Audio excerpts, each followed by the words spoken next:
All right, Joe, welcome to Hey. the Happy Hustle podcast, my friend. I am super stoked to connect. Yes, thanks for having me. It's great to be here. Yeah, I mean, this is going to be a fun one. And this is a little bit, out of the ordinary realm of happy hustlers that I bring on, but I thought it was super timely, first and foremost. And second of all, I thought, you are a happy hustler. You are the founder of Casually Baked, a cannabis lifestyle brand, and host of Casually Baked Potcast, which I mean, there's going to be some hilarious weed one-liners in this episode. That's And right. not to mention, you're formulating your own skincare products all around the cannabis world. But you have this robust history also in like the corporate world and like radio and media and marketing. So it's so cool to see how you're actually getting paid to be yourself in this cannabis industry and have become an influencer in that space and a connector too. And I definitely see you as a happy hustler. So I thought it'd be fun to rock the mic, bring you on and, learn more. So before we get into all that good stuff, Joe, let's talk about one thing that not too many people know about you. I would say probably that my very first job was as a ranch hand. I grew up out on a ranch in the middle of West Texas, and I have 4 sisters.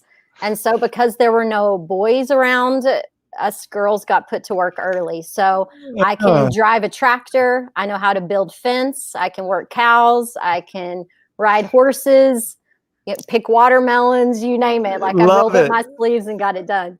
Oh man, that's great. I honestly think every person should have to live on a farm/ranch for at least like 3 months in their life. It would Oh just, my gosh, yes. like the school of life just brought to you by an old farm couple or ranch couple who just puts you through the ringer, shows you how good you got it, Well, and also shows you that, I'm sorry, we don't have anybody that can fix this. You got to learn how to fix stuff. You got to be a doer.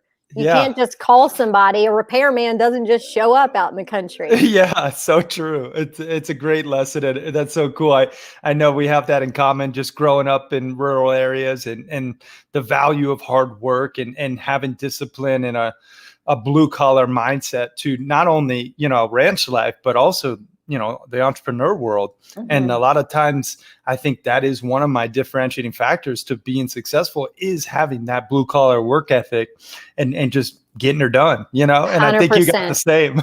Yes, 100%. Yeah, that's so cool. So Joe, talk to us a little bit about your backstory. Like, give us, the talking points, will you, of what life was like for Joe and kind of what brought you to now your, adult career. Yeah. Well, when I was growing up, I knew what I wanted to be immediately. Like there wasn't any going to college and general studies. Let's figure it out. I wanted to be the next Barbara Walters. Like I was getting my broadcasting degree. I was going to be telling stories, talking to world leaders, making them cry. Like, I had it all planned out. And so I went to college. I was on a half academic, half athletic scholarship. So you played basketball, right? I played basketball. Yeah. And then I was also the sports anchor for our newscast. I was a feature editor for my school paper. And so from the jump, I was just in it. I was doing things. And then I graduated quickly, 4 years with honors. I'm all of a sudden a 21-year-old who looked like I was 16 years old, and nobody would hire me. You still do. Yeah, what's your secret? A lot of pot? Lots of pot. I've never been married and no kids. I think right now that's all I could say. Yeah. But I was having trouble getting a job, and I was very qualified to do the things I was wanting to do. But so I had to go work for a temp agency, and I was like, grinding away, being an executive assistant for a man that owned a logistics company. Well, I would have never thought of myself being there. And then when I did finally get an opportunity at a broadcasting job, they're like, you're going to have to start running the teleprompter and we're going to pay you $8.50 an hour. And I'm like, no. So then I went into sales. And then I was able to leverage my interest and experience in sports to work with CBS Sports Radio. And so what I thought was going to be this like super straight trajectory to becoming Barbara Walters, I ended up going on this crazy journey where I've worked in the logistics industry. I've worked in commercial real estate. I've worked for a marketing company where I traveled with the PGA Tour and the NFL, putting together experiential marketing programs to turn around and sell subscriptions to XM satellite radio, or, you know, or sell MasterCards or whatever. Yeah. So, you know, I took this winding path, and I kept finding all of my friends quickly moving up the ladder in their careers where they had stayed stable. And then now all of a sudden they're in the C-suite. And I'm just like, oh my gosh, what have I done? Like, I think I did this wrong. And I had found myself being the marketing director for a big real estate developer. I had 6 brands that I was responsible for. My social calendar was packed. I was working like 60 hours a week, and all I wanted to do was escape my own life. And I just thought, okay, I've picked the wrong dream, but I'm young enough to hit reset and figure this out again. So there had been a friend of mine who had been my mentor in radio. I sold radio advertising for 6 years. I was 100% commission salesperson. Oh, wow. So I tell people I can sell air. I can do anything. Okay. Yeah, right. Sales, that's a valuable skill to have too. Yeah. So my friend who had been my mentor, he was getting ready to retire. Him and his wife had all of these plans, and he found out that he had lung cancer and was gone within the year. And I just thought, okay, I'm not looking at life the right way. I shouldn't wait till the end of my life to live my life the way I want to live my life. So I ended up quitting my job, I gave them a 2 months notice and found my replacement like any good employee does. And I gave away all of my things, and I took a midlife retirement to Bologna, Italy, with the goal of figuring out what in the world would it look like to get paid to be myself. And I stayed high and meditated and wrote journaled a lot. And I spent a lot of time in the kitchen. I cooked 3 meals a day. I went to a lot of dinner parties. So it was just like food and dialogue and just like nurturing these ideas that I had. And at the end of 16 months, the answer was to get back to the States, get back to Texas, buy a car, and drive out to California and figure it out. Like, I knew that I needed to be in California, and that was all I needed to know at that point. And so in 2014 maybe, I moved out to Sonoma County, California. The wine country was the closest thing to Italy I could find in the United States. Yep. And I slept on someone's couch that I knew and helped them tend to their garden. And I trimmed pot to make some money and to make connections. And I figured out that the hole in the industry was in education. And I started doing my homework and organizing all of like the Cannabis 101 information that I felt like a newbie needed to know to accept my lifestyle, because that was part of the problem. I felt like I was having to hide who I was, and cannabis is my co-pilot. And I'm like, if I can't tell you who my co-pilot is, like, we can't be friends. Like, we can't be cool. And so it was just a way for me to reach out outside of my cannabis bubble and introduce what the modern cannabis culture looks like and show people what my highly responsible lifestyle is. That, I called myself a functional stoner, but stoner has that negative connotation. So that's why I was like, okay, well then I'm casually baked. Yeah. And so, for me, I started calling myself a cannabis lifestyle guide. I totally made that shit up. Yeah. I'm like, that's how you get paid to be yourself. Yeah. So I've been doing that ever since. I filed for my DBA on October 30th, 2015, and I haven't looked back. Oh, that's so awesome, Joe. Yeah. I mean, whether, the happy hustlers out there listening are into the cannabis game or not, I think they can appreciate that journey, that arc of, okay, I'm going down this path and I've maybe drifted from my true alignment, where I my soul really craves the impact that I really want to make, the life that I really want to live. So what you do, you went and you got away. You went to Italy to like really do some reflection, some introspection, and you figured out the next step, which was to go to California. And the next step, research the industry and figure out the hole. Okay, you saw there was a hole in education in the pot, world, and they just were lacking some, education. So you filled that gap. You found a problem in the market. And you built your business around, solving that problem. And I think that's really how simple business can be. All the happy hustlers listening right now can identify a problem in a particular niche that they feel called to serve, and that's really what it comes down to. And I think it's so beautifully done, like how you made that the priority, you focused on it, and here you are now with Casually Baked. So talk to us a little bit now, speaking of Casually Baked, like talk to us what it has become and some of those different, mediums and ways you serve, the Casually Bakers or whatever you call them. What do you call them? My Casually Baked tribe. There you go. Casually Baked tribe. So, it started out with me creating this, I called it the Cannabis Class Kit.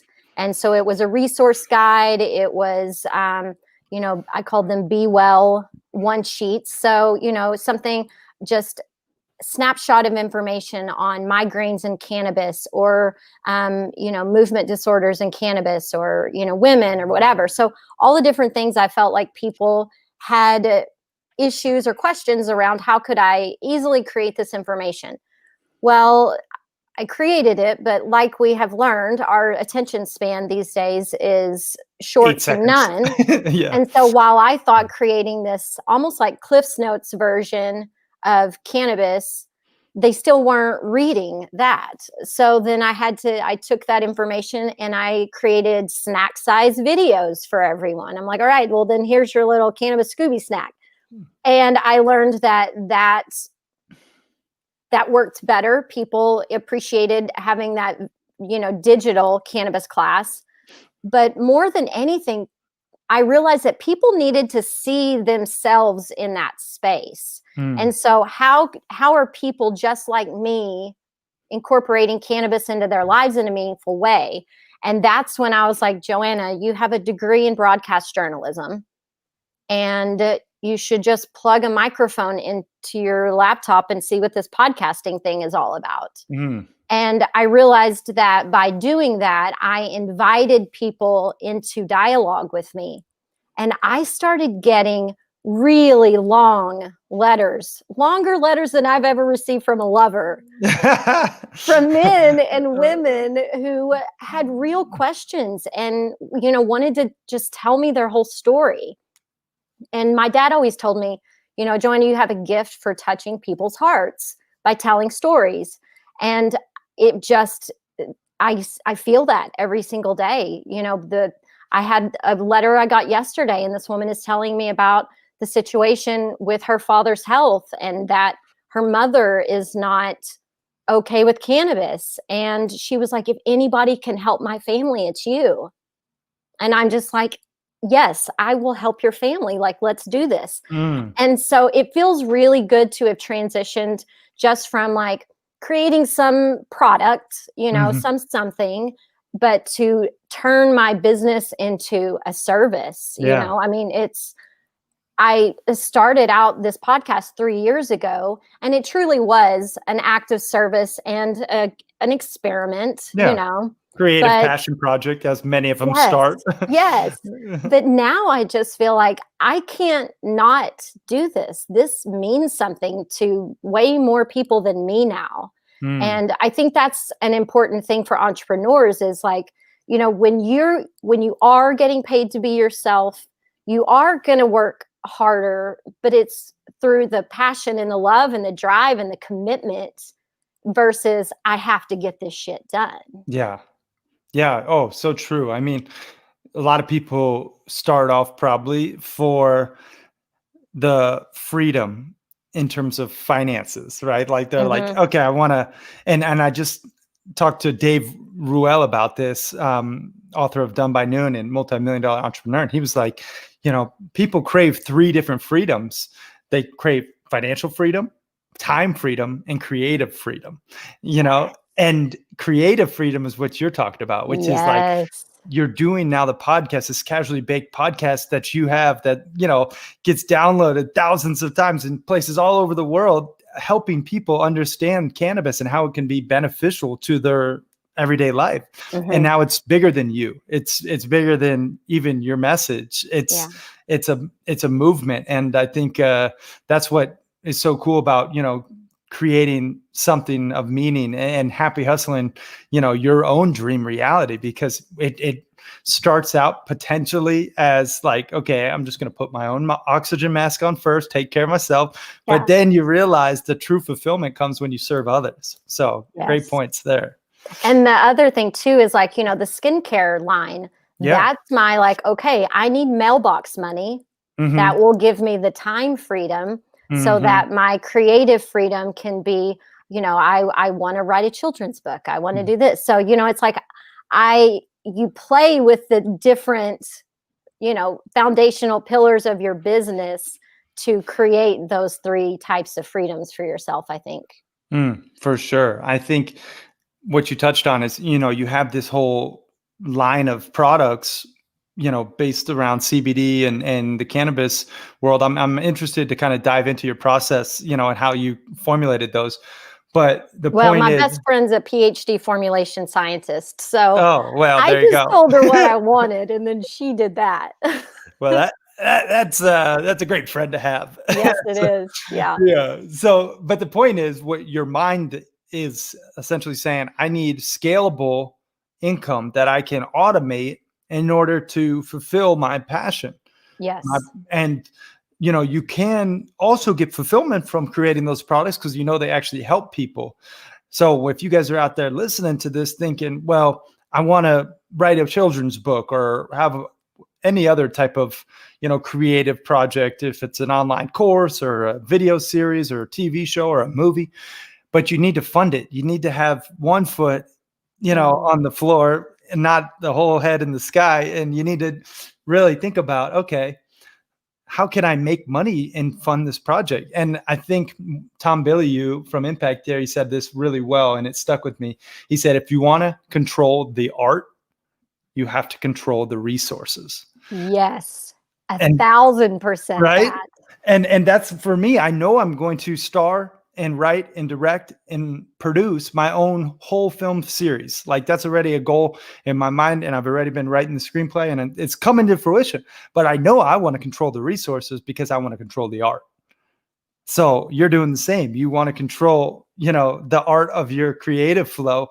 So you got to control the resources. And that's, I think, a beautiful lesson, that one in which I just wanted to share. So talk to us, Joe. Let's get into a little bit more of like the nuts and bolts of this business, this skincare line and topical creams. Talk to us a little bit about the inspiration behind it and now where it is at. Okay. So right now we're just about to launch. And so we're starting with one product. The name of the company is MJ Skin. It's a little bit of a play on, marijuana, Mary Jane, in case we want to move from the hemp CBD world over into cannabis. But my bestie's name is Monica and I'm Joe. So MJ Skin started out as me trying out every topical that I could get my hands on. And I'm a little bit OCD. So the tactile thing, like I can't stand to put something on and then still feel it on my skin. I also use the muscle rub a lot. I use it on my neck and shoulders where I carry most of my tension. And then I'm constantly on a keyboard, either editing or producing media. And so the carpal tunnel issues, sometimes I would my fingers would stop working. Like they wouldn't work anymore. So I was using a lot of this stuff. And I knew the things that I wanted in the products that I wasn't seeing. And I would take something to my massage therapist and she would have to use almost a whole jar Oh, wow. because it didn't hardly move across the skin. So I just was like, okay, I need something that's got great glide. I don't want to smell like, mentholatum. I don't want to smell like Tiger Balm all day long. Yeah, right.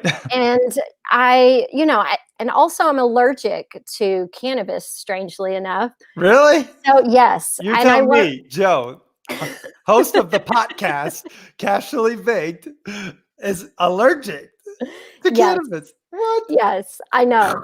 So when I smoke or handle cannabis, I immediately get a runny nose. I'll sneeze a little bit. When I was trimming pot, I had a bunch of it in the room I was staying in. And I woke up the next morning and my eyes were swollen shut.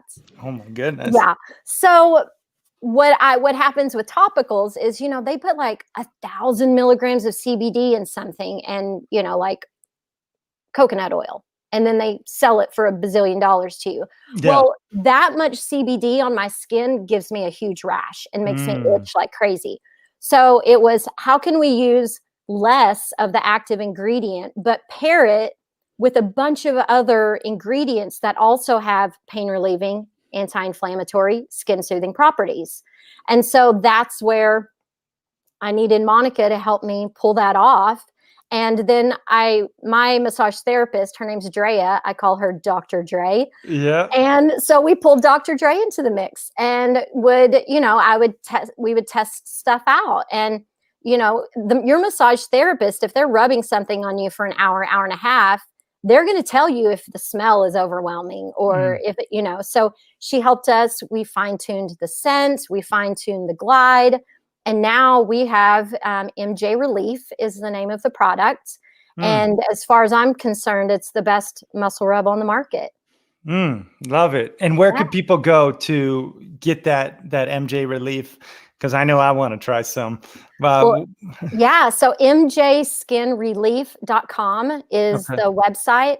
And hopefully, as of today, fingers crossed, merchant services. Yeah. I can't make money until I can take money. Yeah. So hopefully that's all set up. In the interim, though, I have a little form that if somebody came to the website and merchant services isn't turned on just yet, they can say, hey, send me a message. I want to buy some stuff. Yeah. Gotcha. That's awesome. And I think, I personally use a CBD like salve. I can totally agree. Like I've used a ton of different salves and skin relief creams, from Tiger Balm to BioFreeze to Arnica to, all sorts of different CBD products. And there's always something that like kind of turns me off from like ordering it again and again, so I can definitely, it's a science, so getting and the other thing I use it here. So as someone who, and you might know you're pointing to your face for those. Sorry. Yeah. So when I'm smiling all the time, when you talk, you can hear a smile in your voice. So I'm constantly smiling. So my face will start hurting. And so I rub it on my face. Well, BioFreeze. Oh yeah. That shit's painful. Oh, so, I've got it on the old balls before. And let me tell you, cried like a baby. Yes. So, it's got to be something that you can put anywhere and it be okay. And so I'm like, okay, I use this on my face, my neck, it's near my nose. I don't want my face to tingle off. I don't, and I don't want to smell like an old lady. Yeah. Nothing wrong with all you beautiful older women out there smelling. You like roses. Yes. But my grandma used to put the, the mentholatum under your nose and stuff. I hear you. Well, Joe, I want to talk about some actual like strategies that you've used to help you step into your own power, like to own your personality. Because I feel like confidence has to be at an all-time high to really take that leap, or at least to the point where you can push past the fear to put yourself out there. And I feel like, there might be some happy hustlers out there who are like, I want to get paid to be myself. I want to, be unapologetically me and build a life and business around it. I'm just afraid that imposter syndrome, that fear, that compare and despair, looking at, Kimmy over here or Little John or whatever, not Not yeah, Little John, but just like fake names. Okay. But I'm just saying, how can we push past that fear, that imposter syndrome, and step into the confidence to really own who we are and to start, charging for it? Absolutely.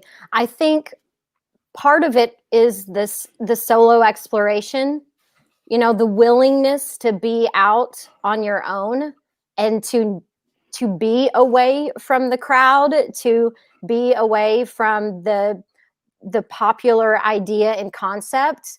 Like, for me, the best gift I ever gave myself was moving away from everybody I knew to a country where I didn't even speak the language and I knew no one. Yeah. Like putting yourself in that situation where it's not a question of can you, it's like you have no choice. Yeah. And so before I made that transition, I would be up in a meeting in a boardroom, and there would be 12 people I'm speaking to, and I would get that super nervous feeling, that quiver in my voice, that not feeling, that imposter syndrome. But when I moved back to the US from living in Italy, I'm not afraid to talk to anybody. I am not afraid to ask anybody for anything. I love it. And truly, it was putting myself in that super, like, stretch the rubber band out as far as you go. And when you get comfortable there and you let it go, your momentum is going to have you soaring. That's a great point. I can 100% resonate with that because I've lived, 10 months in Barcelona, Spain after, knowing no one there, and 9 months in Bangkok and about 5 months in Rio, and like traveling around each of those different countries and countries or in continents. I totally think that educating yourself and pushing out of your comfort zone through travel is one of the best ways to own your full power. And I also feel that like I can talk with anyone and just be real and know that what I have to say is, valuable and or at least I think it is, but it's like, I don't feel that even if, and this was some good advice I got from one of my mentors, was treat your friends like celebrities and celebrities like your friends. And I've met I like that. tons of just ridiculously famous people, from, Lady Gaga to Will Ferrell to everyone in between, and like big name, entrepreneurs and people who are just starting out, and I treat them all the same, and with that respect, with that empathy, with that love. And I think that is what just allows you to step into your full true self. So, and also having a willingness to explore other cultures. Yeah. And to find out, there's way more than one perspective on everything. And so being able to live somewhere else where women feel differently about their role in life, or how they're treated, or the types of jobs they go for. Like, I learned so much about being a woman on a global level by, being friends with women all over the world and in their situations and what life looks like for them. So being able to then bring that back and be of service to the world, knowing that there's this Rolodex of perspectives and mine is not the only one. Yeah, that's a good point. And I think you have a unique perspective too, just being now in like a completely different industry than where you were, like this big media, corporate environment, now to the cannabis world, Oh, yeah. And I know there's, what do you see as some of those unique lessons that you could distill from both? Oh, well, I find that anyone who comes from a corporate setting, if you want to be in the cannabis space, bring your skill set over. Yeah. Like, we need corporate people. We need people that understand structure and who understand the importance of showing up to meetings on time and of taking good notes and of, not smoking 3 joints during the meeting. Yeah, These sorts of things, that's really valuable. yeah. So, we need all of the things just like every other industry. And, like when I was 21 years old, just graduated from college, and I had to get that job with a logistics company, that is serving me now. The knowledge that I learned, because I'm dealing with shipping products, across the country, and how it all works. And, so any kind of skill set outside of cannabis is completely needed and used in the cannabis space. So that's, one thing just for any happy hustlers that like to get casually baked. Yeah, right. But also, my media and marketing background has made it where I have been able to build a company and a brand by being one person with, my board meetings are in the shower every morning. And, Right. like, I'm like, oh, I have an idea. And it's like, great, you can do that. Yeah. So, it's being able to be dynamic and move quickly and make decisions and put out a product and content that is sharp and professional. Those things have served me well. Yeah, I think those are great points. And just realizing now, wherever you're at in your journey, those skills that you've been accruing will relate in some capacity. It's all experience. Yes. I don't think there's true mistakes. I think there's just lessons. Yes. And you can learn and apply it to whatever you're doing in the past, or in the future. And for you, I think, to your point, being an entrepreneur and being sometimes, a smaller company, like so somewhere between 1 and 10, I think gives you the flexibility in the nimble nature to pivot, to implement, to make ideas. I don't want a massive company. I know I don't. I have a great team of people who support me to share the message, to share the products. I outsource to other awesome companies to help me produce things, to, get my books and courses and masterminds. But I don't want, thousands of employees for at least the Happy Hustle. For my other company, Sustainable Breakthroughs, with my brother, we plan on making it a more traditional, if you will. A little more traditional. It's a B corporation. Oh, nice. So, we're very much focused on using the power of the workforce and the collective to just expand the mission. However, I know for 100% certainty, the Happy Hustle is baked into my lifestyle, pun intended. And I don't want my business to dictate my lifestyle, but my lifestyle to dictate my business, I feel that. Yeah, that's the truth. And I think the Happy Hustlers can relate, Totally. So, yeah. I mean, when I was growing up, school was my safe space, and I thrived at school. And then I went to college.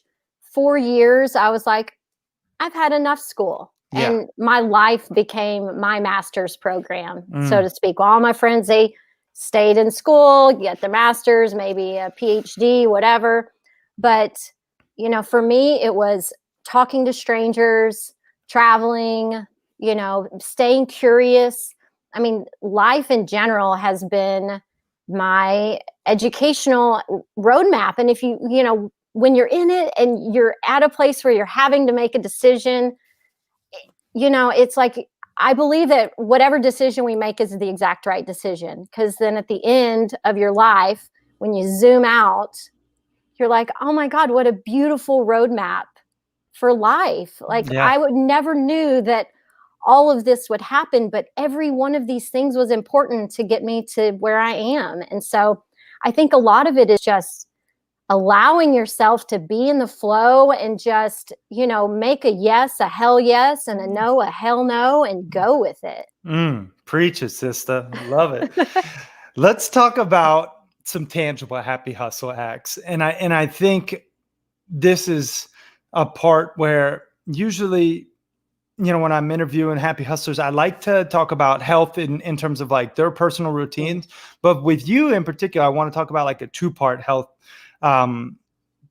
will you response, because I think the health benefits of cannabis are often stigmatized and have a bunch of myths around the product or, the plant even. Walk us through some of the health benefits first for cannabis and some of the, if you have some of the scientific literature behind, what it actually is good for. Yeah, I would encourage everybody to subscribe to Casually Baked, the podcast, because we're talking to, scientists and researchers and major players in the cannabis space on all the different subjects. So you could have a really well-rounded look at what it's about. But the Cannabis for Wellness lifestyle is real, and I live it. And, I'll just take some things that are tangible for people in their current lives. So microdosing cannabis is like drinking a glass of wine versus drinking the whole bottle of wine. So Cannabis for Wellness, for someone who's a typically healthy person, you're not on any medications, you don't have cancer, microdosing cannabis every day is one of the best things that you can do for yourself. I mean, we have an endocannabinoid system. So the phytocannabinoids in cannabis are doppelgangers of the endocannabinoids that are in our body. They match the same puzzle pieces. So for inflammation, for pain relief, for anxiety, for mood stimulation, for appetite stimulation, our endocannabinoid system handles all of that. Our endocannabinoid system is also in charge of our immune system, which your immune system is everything. Yeah. So, if you're somebody that doesn't want to get high, like I don't want to be, altered, then take CBD oil every day. Ingesting cannabis in small forms every single day, you can have little to no psychoactive effect, and it can be a huge bonus in your daily wellness routine. I take a CBD oil and a THC oil every day. And it is I'll say this, ladies, as we age, our body stops creating a lot of things. We start producing less hormones. Well, we also stop producing the endocannabinoids the way we did. So, if you're getting worried about your skin and your gray hair and all of these things, CBD is a great supplement, and it's a great foot in the door to understanding the Cannabis for Wellness lifestyle. Because once you're comfortable with that, then you can start looking at, okay, I want to replace my afternoon cocktail with what I call my reefer recap, where you either smoke a little bit or, hit your vape pen, and like, that's how you unwind, and it's a benefit to your body. People that are on anxiety medication or opioids, there are people that were taking upwards of 22 pills a day for all kinds of health reasons, and who began ingesting cannabis and began paying attention to the food they were putting in their body, because that is a huge component as well. Yep. And eventually they're off all of their medication. People that couldn't walk are now walking. And, there are documentaries that talk about this. This is not just anecdotal evidence anymore. Anybody that has an internet connection and, search bar, then they can find out anything they want to know about cannabis. Now, granted, there's still so much research to be done, but it's not a drug. And I don't like when people call it a drug. Cannabis is a plant. Cannabis is a food. And, and when we think of happy hustling, we're talking about the whole gamut of our lives, not just how we act, but, what we're putting in our bodies, how much we're sleeping. And cannabis, again, is more your friend when it comes to your sleep habits than alcohol is. And, for me, that's one of the biggest things, is to allow yourself the space to experiment, because there are 3 keys to having a positive experience with cannabis, especially someone who's never done it. It's microdosing, mindfulness, and your willingness to experiment. And I told you what microdosing was. Mindfulness, like, why am I taking this? What is my intention? Who am I going to be hanging out with? What am I trying to accomplish? And getting your set and setting, your intention, your attention all of those things aligned, and then you can choose the right product, the right method of consumption, and make sure you're tailoring your experience to what you want. Yeah. Before it was just like, oh yeah, here, smoke this. And then somebody's like having an anxiety attack because they're tripping out and Call they're the like, cops. yeah. or So call the ambulance more yeah, so. right. And so it doesn't, well, they think somebody called the cops because they're exactly. paranoid. Yeah. But yeah, it's Been like there. the modern cannabis culture has created a space for you to have the exact experience you want to have with cannabis. And somebody like me holds your hand through that process. I love it. And pot just got legalized here in Montana recreationally too. And so it is something that is going to continue to become more and more culturally acceptable. And it's all about using it in moderation, as Joe said, with your setting in mind, with your mindfulness and intention clear, with the dosage proper, where you don't get yourself into a little, coma on the couch and you can't move. It's like there's different types of pot. The sativa, right? I always think stand up sativa and in the couch indica, right? So you can choose which ones will be best for you in that moment. And I'll just say personally, I don't smoke very frequently. After this podcast, I'm feeling a strong inclination to take it up more commonly because I know the benefits of when I'm stressed or I got a lot of work going on or relationships or whatever. There's always some type of release that you get when you do partake. But for me, as just a casual, I used to do it as more so like social, a social thing, not as much like a medical prescription. But I see the value. I do, however, take CBD regularly. And I'm curious, do you have any partnerships or products in terms of CBD that you recommend? Well, I don't have any partnerships, but there is one company that's based in Oregon that I really like, and I promote that to anyone that asks me. The website is triplainjane.com. And if they use promo code casually baked, all one word, I think that still works and they'd get 20% discount. But what they're doing is they source all of their hemp from Oregon farms, and they cut out all of the big time marketing shit. It is plain packaging. They don't spend a lot of money on that sort of thing so that they can pass savings on to people who use it every day. Because that's the problem with these multi-level marketing companies that are selling CBD and all this shit. It's like you're building somebody's commission into this bottle of oil in this sale. And I can't afford to take it the way I need / want to take it. So that's why I really loved this Triplain Jane model, because I can feel good about recommending that to somebody because I know it's in their monthly budget and they can create a habit. Yeah, that's a good point. I mean, because with anything, consistency is key. With any, supplement or nutritional element, like you could eat a healthy salad one day, but then eat cheeseburgers the rest of the week. You're not going to get the nutritional benefits of the salad. Oh, totally. I've made my parents start taking lion's mane mushrooms because they keep telling me when we talk, they can't remember shit. And I'm like, well, I need you to start taking these lion's mane mushrooms.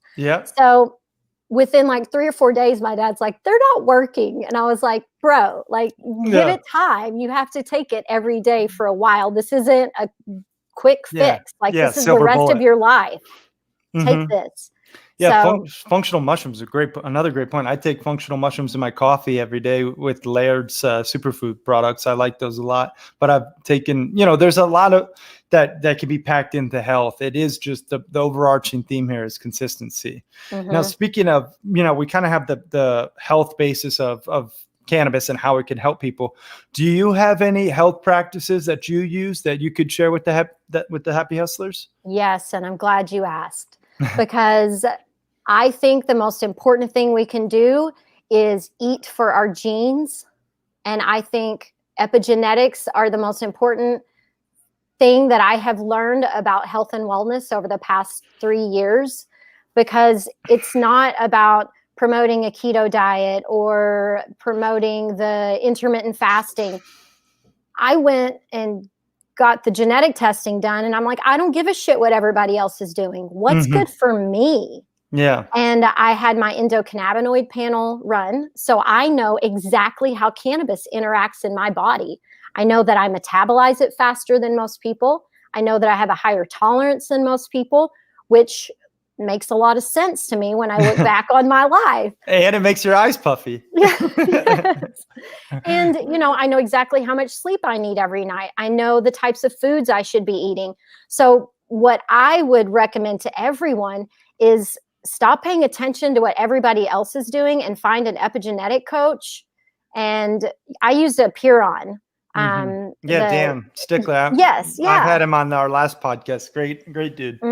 I just think it's such a valuable tool because you basically are given the keys to your optimum health and satisfaction, and it's your job. You either do something with it or you don't.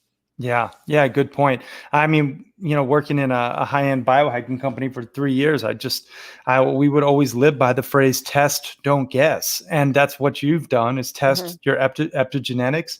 And, I think regular blood work is essential too, in terms of health, like for hair tests. Yeah. You could do a hair tissue mineral analysis test. I know Tree of Life has a good one that we used to use with clients. I mean, I have a whole list of tests that we would use to just quantify what is truly happening on the inside, and then make recommendations based on the data, because a lot of people are just taking whatever the media sells them, and they're just, that's supplement. Or they see their good looking best friend. They're like, dang, what are you doing? Maybe I need to do that. Yeah, exactly. But the other thing too, though, is that I reserve the first 2 hours of my morning for me. And I get up really early so that I can accomplish that. And so it is. What time you get up? I'm curious. Well, the alarm was going off at 4:50, but after the time change, now I get up at 5:15.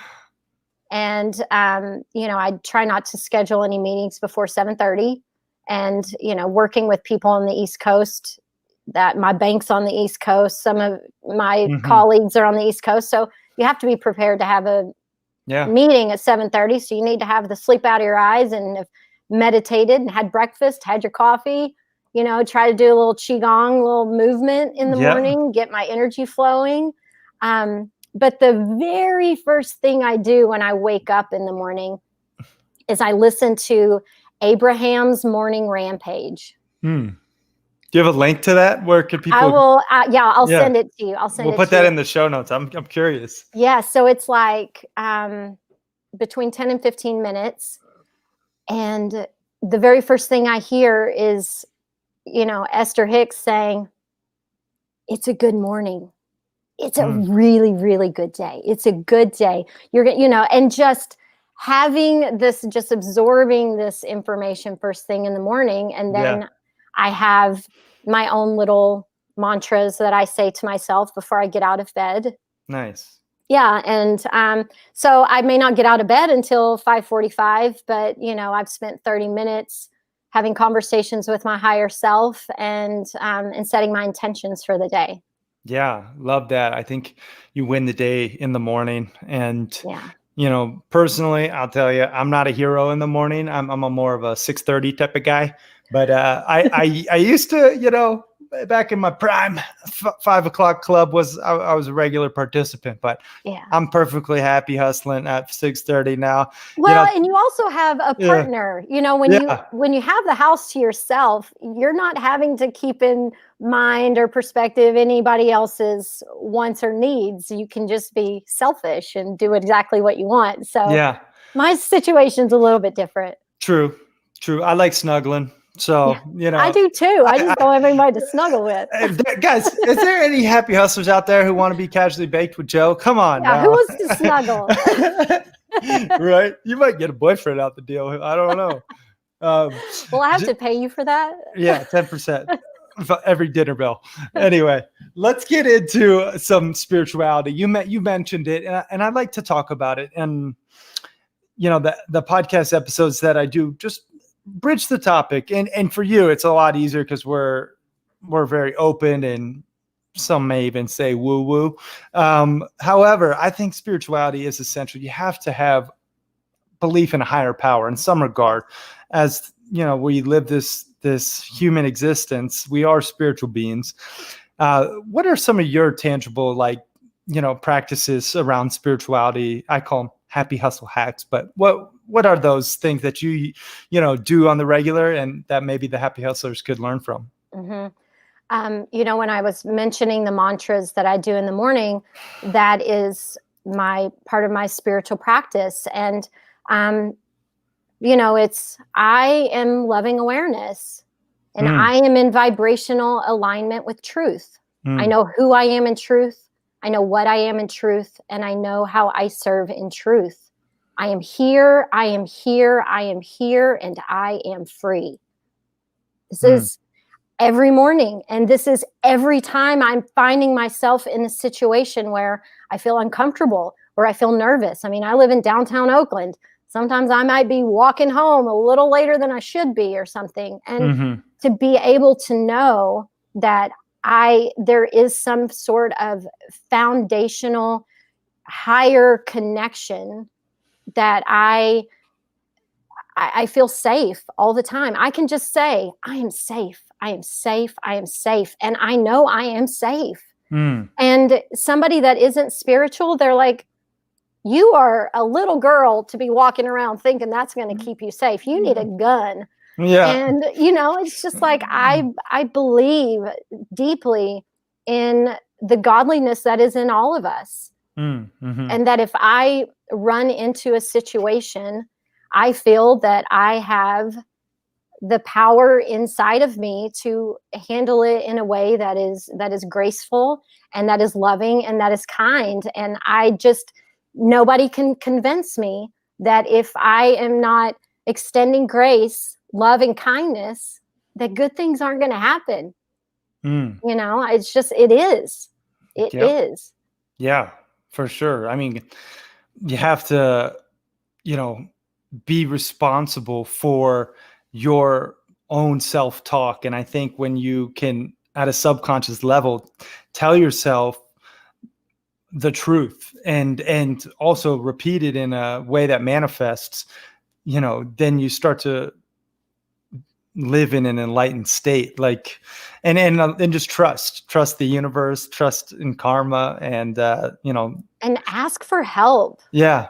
I'm not much of a, bow my head and pray kind of a person, but I absolutely am I'm not really sure what to do from here, so I'm asking for help. I'm listening, and then really get still. I think that's where, my cannabis infused meditation is my most important meeting of the day.